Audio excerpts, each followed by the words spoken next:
I told her I'd take her to the doctor in the morning. Yeah. Now, the next That's day, what I told her, that Monday, you go to the station. Yeah. Okay. Maybe they work her in or something. but Tuesday was, the next day was worse for me. But the Wednesday was, it hurt when I got up. But it's Once better. But once I got it open, it was better. I mean, at first I thought it was still gonna be a miserable day, but it was a little better. Usually the third day of any kind of trauma is the worst. Usually. But it just hit her. We rock. A rock. She said the rock was about this big, a great rock. I got that done, that kid for little, man. It has some adrenaline. And I preached to her and Mike and them kids, That's what she said. put your glasses on. That's what I told her to Rebecca, I'm not going back outside for anything without glasses on. We are one of them mulberry trees that can't hurt. All right. We are studying Engraving Heavenly Truths, looking at the Old Testament book by book. We are starting off today in Ezra. And I told Mr. Huey, and I'll tell y'all, in the next few weeks, you're bound to hear something from the book of Ezra or Nehemiah. This has been a great study. Nehemiah on rebuilding has really just been an eye-opening. And Ezra, I've got some excellent sermon ideas for that coming up. So y'all just be ready, because this is some good stuff. And if you haven't read through the book of Ezra in a while, I recommend that you do that this week. It is so good. So good, just to be reminded of what God expects of us and how God wants us to be. And I'll go more in depth about that in just a minute. But who wrote most of the book of Ezra? That would be Ezra. Ezra wrote most of it. The book contains the history of the Jewish nation and tells of the return from captivity. So this is what's going to happen. When you go through the book of Ezra, you'll see the genealogies, and it'll talk about the children of so-and-so and the children of so-and-so. It begins, but then after that, it talks about what takes place after the return from captivity. The first group that returned was led by Zerubbabel with about 50,000 people.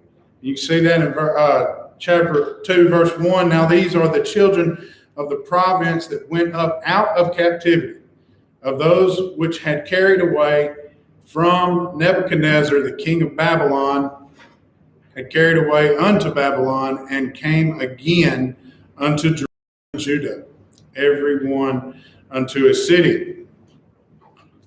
We see that the rebuilt temple, the first 6 chapters talk of Zerubbabel's work. The second group that returned was led by Ezra. That contains 1,754 men. That's just men. That's not counting the women and the children, though. And you'll see that in verses 1 through 20 of chapter 8. We see how Ezra helps to restore temple worship. He had his mind on the right things. That's what Ezra did. And like I said, I've got some good stuff coming, some really interesting things to talk about with sermon ideas. The work of Ezra, what was he? Who was he? What did he do? Ezra was a prophet. He was a spokesperson for God. That's what a prophet is somebody who speaks on behalf of the Lord. He's a prophet and a scribe. The scribes, what did they do? Remember what they did? They were copiers of the law. That's pretty much the definition. They were transcribers. Also a priest. Yes, a priest as well. Now when we look at Ezra, he is one who followed the law. He's one who taught the law. And he's one who transcribed the law. That in and of itself, if we can relate that to our day, we should be followers of it, teachers of it, and write it down, study it. That's what, when you write something down, I learned that at Memphis. When you write something down enough, you see it. It's up there, isn't it? Thy word have I hid in my heart, that I might not sin against thee. It's a blessing to be able to have the word of God, but it's an even more blessing to know that we can understand it and to know that we can put it in us to better be able to get through our lives. What did you say the second thing was? He followed the law and Yeah, Ezra followed the law. He taught. taught. Yeah, he stood up and taught the people. So he followed the law, he taught the law, and he transcribed the law. Ezra's work as a priest was to offer sacrifices. And of course, the scribes copied. He copied it, copied the law. And so when we look at Ezra, again, just looking at the book of Ezra, I've got several markings in my Bible from where I'm like, yep, that's good. And then in Nehemiah too. One thing about Ezra and Nehemiah, they were around at the same time. They were together, during the same time period, and we'll see some more about that here in just a minute. I'm getting ahead of myself a little bit. But let's talk about Ezra and Nehemiah together, just because of the fact that they were both at the same time. Both of the books there are about the return from captivity. So you're going to see something in each one of these books about what happened after they come out from Babylon. The events that we're going to look at in Ezra, again, we talked about the groups. The first group that come back, Ezra 2, and then the second group that returned from captivity with Ezra. Remember the first group, who brought the first group? They were led by who? Starts with a Z.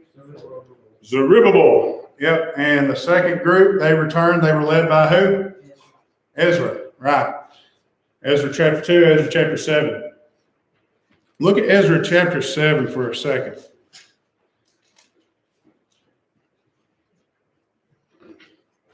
This right here is a sermon that you might see later. Verse 10. Somebody read verse 10 of chapter 7.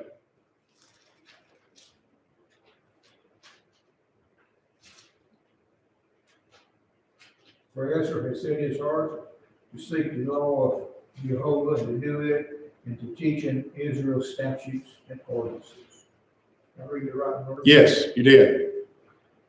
Ezra chapter 7 and verse 10. He had prepared, the King James says, Ezra had prepared his heart to seek the law of the Lord and to do it and to teach in Israel statutes and judgments. When we prepare our hearts, we are in preparation to do just what he did, to seek after that which is right, to teach it, to do it, to put it into practice in our own lives, and then to teach it to others. When we know something, like I said, we can't be hoarders of the truth, can we? We have to give it to everybody. When somebody asks us a reason of the hope that's in us, we give them.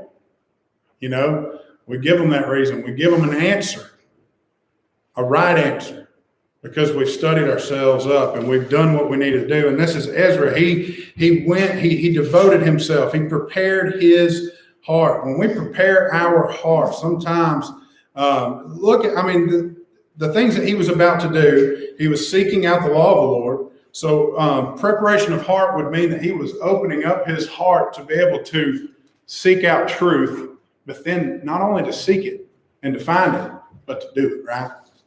But to put it into action in his life.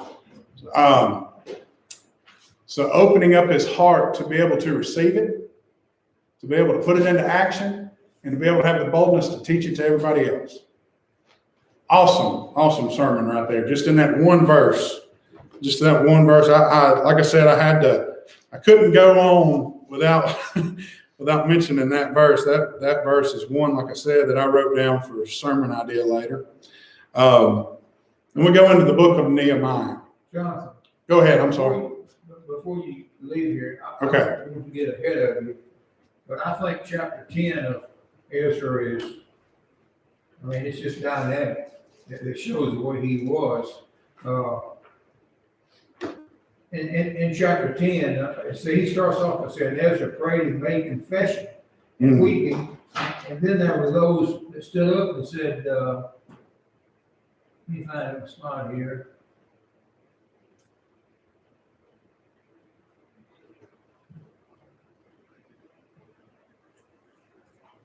Anyway, they had married women of, that were not women they were supposed to marry. So what did they do? Oh, yeah, verse 2, they had taken strange wives. They put them away. Yeah. And if you read the rest of that chapter, it goes on and it names every one of those that had married a strange woman, and they all put them away. And those that didn't, they would have everything taken from them. Right. But you've got people who saw what the right thing was to do, and they made action on it. And you got to think that's hard. Go ahead. I'd like to go back to chapter 1. Yeah. Talk about verses 1 and 2. How Yeah. all this started coming about. Right. With the king of Talk about Cyrus. the influence of God, how he influences some to work against the church, and he will influence them to work for. So the question is, was Cyrus a Jew? Was Cyrus an Israelite? No, he was Persian. I don't think so. I don't believe he was. But he is giving God praise. He says, God gives me these kingdoms. Yep, God gave me all the kingdoms of the earth. He hath charged me to build him a house in Jerusalem, which is in Judah. And that's something we miss right there. We talk about people coming out and coming back from Babylon and all these places. But we seen, because God influences a lot of people in a lot of ways. He influenced Cyrus for good. Yeah. I don't know how. He came to people in dreams or trances, all different ways. I don't know how he did it. But he took Cyrus' heart that he's going to build God a temple. And he's the only God to him right here. Right. I don't know about later on, but right here, he don't care about nothing but God.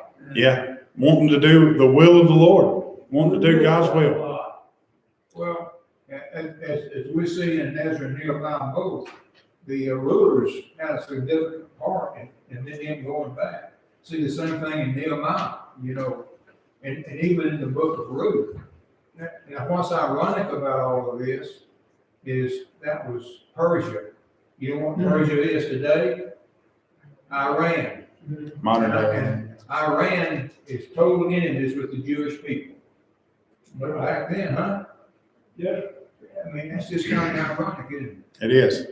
Modern, it's come full circle.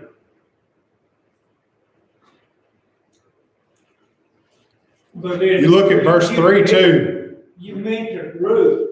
God never mentioned this Ruth. I know she never mentioned. But it's the See the influence providence there. of God, the influence of God. He said, her adopted father said, Mordecai, he said, you don't know if you came here for this purpose or not. You might have been put here for the purpose of saving your people. Right. So people say The God. providence of God.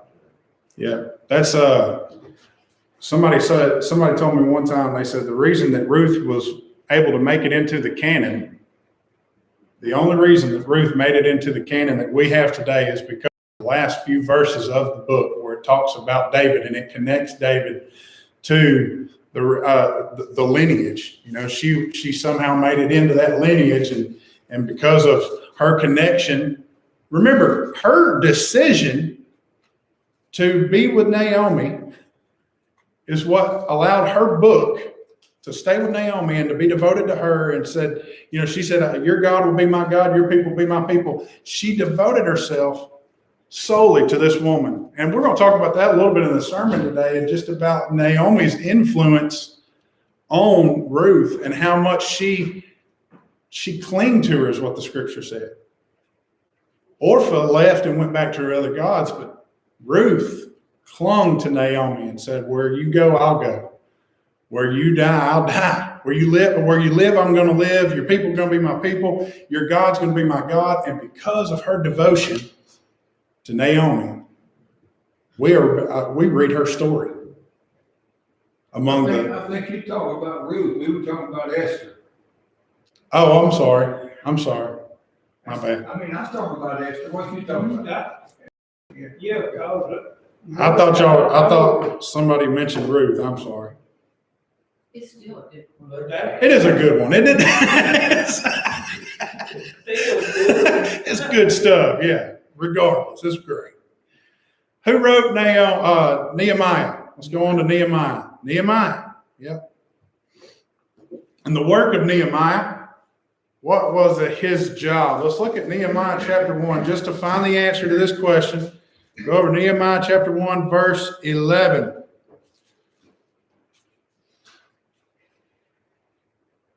O Lord, I beseech thee, let now thine ear be attentive to the prayer of thy servant and to the prayer of thy servants who desire to fear thy name, and prosper, I pray thee, thy servant this day, and grant him mercy in the sight of this man, for I was the king's cupbearer. I was the king's cupbearer. That's what he was. He was the king's cupbearer, cupbearer of the king. What exactly is a cupbearer? A cupbearer. They were, let's look.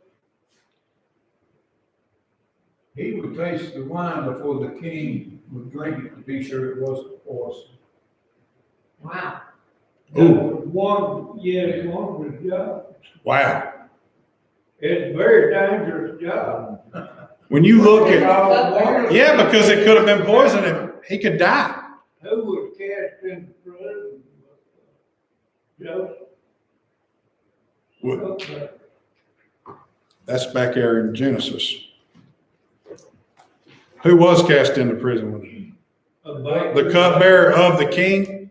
Cupbearer of the king and the baker. That's right, the baker and the cupbearer. Yeah, and It's dangerous job. I remembered the baker. I forgot about the cupbearer.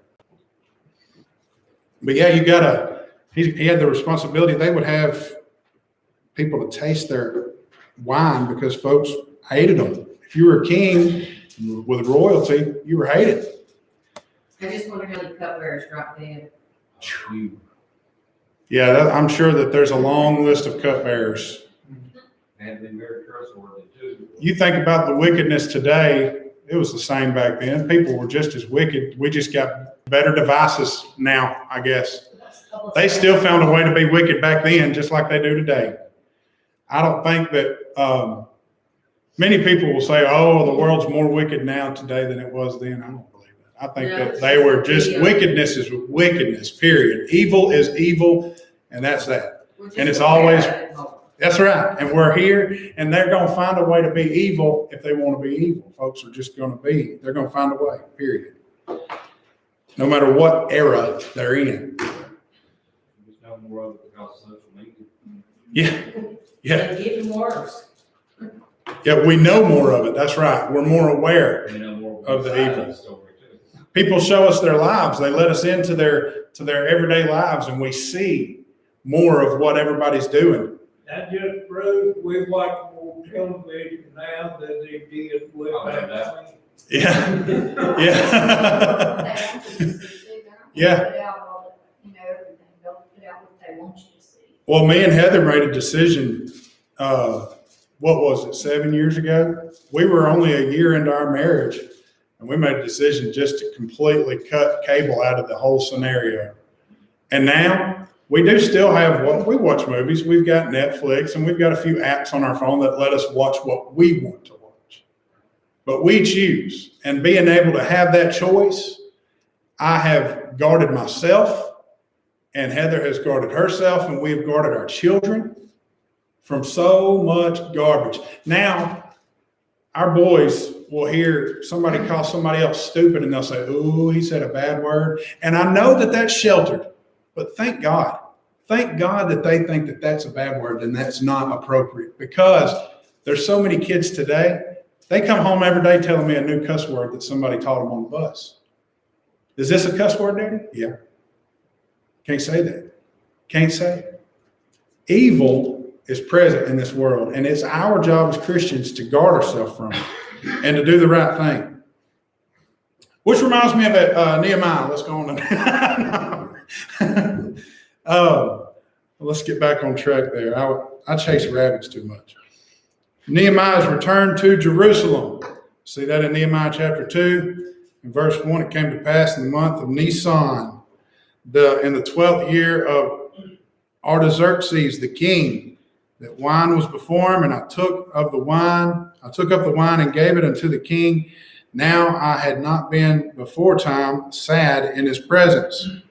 Therefore the king said to me, Why is thy countenance sad, seeing thou art not sick? This is nothing else but sorrow of heart. Then I was very sore afraid. He said, I said to the king, Let the king live forever. Why should not my countenance be sad when the city, the place of the father's sepulchres, lieth waste, and the gates thereof are consumed with fire? You see his heart for Jerusalem and wanting something different. And then, of course, it says the king said unto me in verse 6, and the queen sitting by, For how long shall thy journey be? And when wilt thou return? So it pleased the king to send me. Okay, I'm sorry, I should have read the verses prior to that. He asked the king that he would be able to be sent. If it please the king, and if the servant have found favor in thy sight, that thou wouldest send me unto Judah, unto the city of my father's sepulchres, that I may build it. He asked the king, he had a longing in his heart to be with his people and to rebuild this city of Jerusalem. The king granted his request, and of course that's what we see throughout the rest of Nehemiah. And the walls of Jerusalem being rebuilt. You see that in verses 11 through 20. There in verse 11, it says he came to Jerusalem and was there 3 days. And I arose. I arose in the night, and some few men with me, neither told I any man what my God had put in my heart to do at Jerusalem.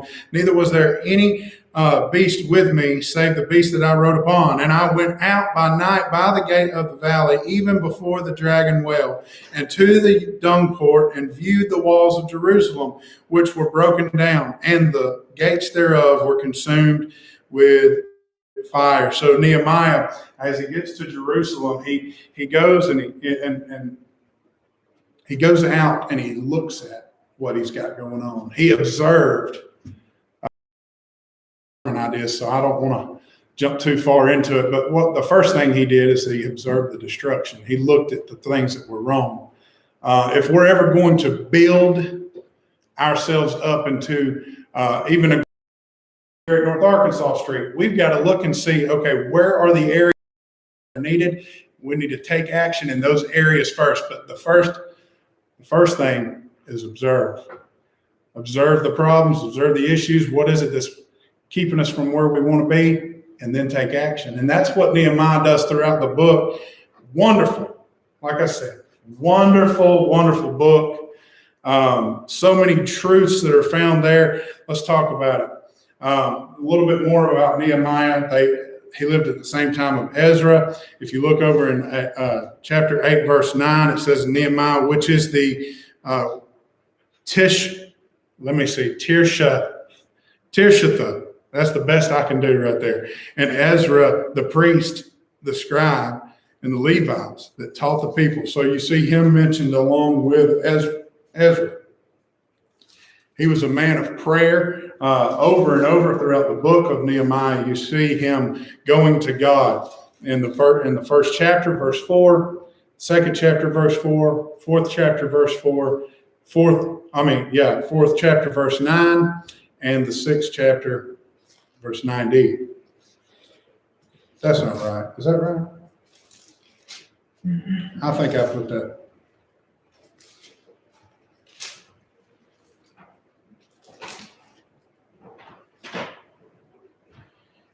I think it's sixth chapter, verse 9. I'm sorry, that was a typo there. Don't write that one down. Nehemiah 6:9.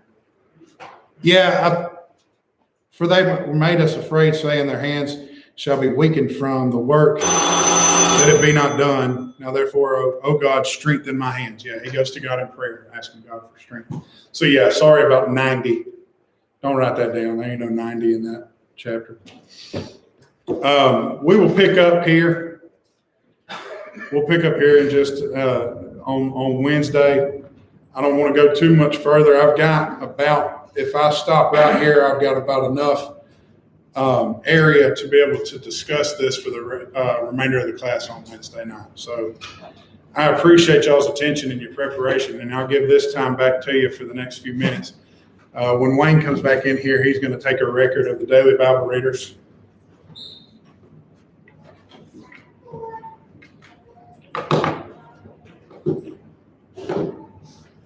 But, oh, man, Ezra and Nehemiah, go home and read them.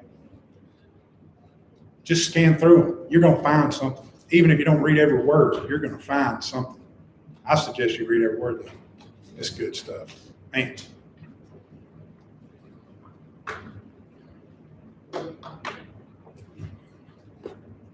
Did you get done? Daily Bible readers. Did you get done, Heather? Look at you. Thank you.